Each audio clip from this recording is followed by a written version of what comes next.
This bed of bachelor buttons has been absolutely stunning this year. These were just some wildflower packet seeds that I threw out and away they went. And they've grown probably 3 feet tall. And although they're thick, every time the wind blows, more and more of them have blown over. So I've decided today to take them out and maybe try to find a dwarf variety and reseed them. So I'm cutting them all out. And never fear, I did go through and save all the seed pods that I could find.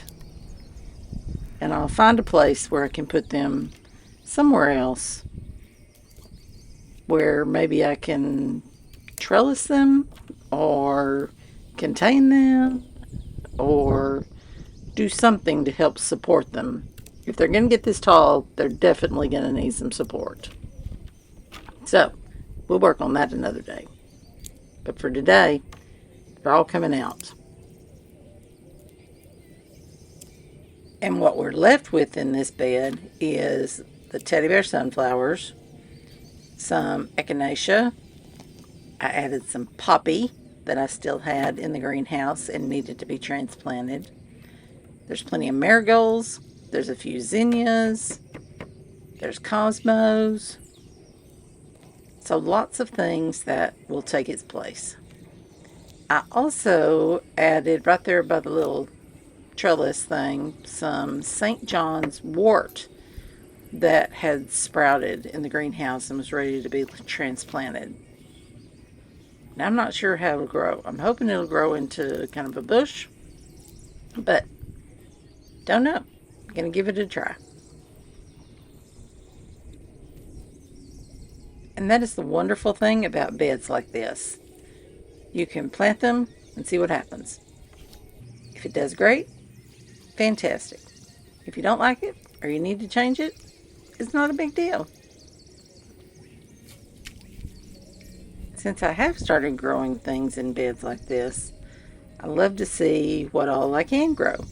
Different varieties of things that maybe I've not tried before. Like the irises. The irises were a gift from a friend, and I've never had irises before. But they have been spectacular this year. And I love doing that. I love having lovely things in my garden space. So, the lesson we learned here: give really tall bachelor buttons their own bed to grow in.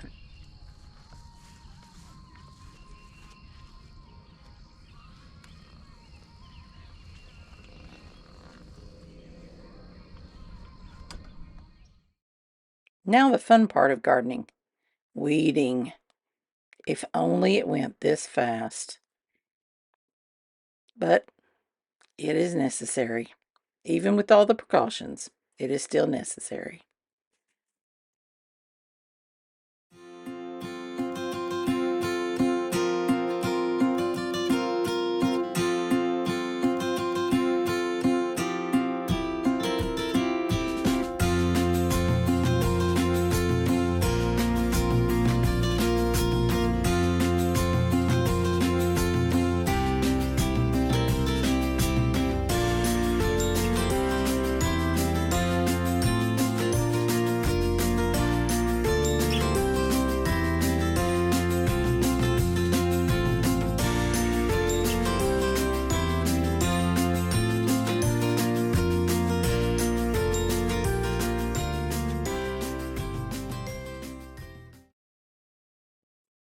I've had my drone for a little over a year now, and to be quite honest, I crash it pretty often.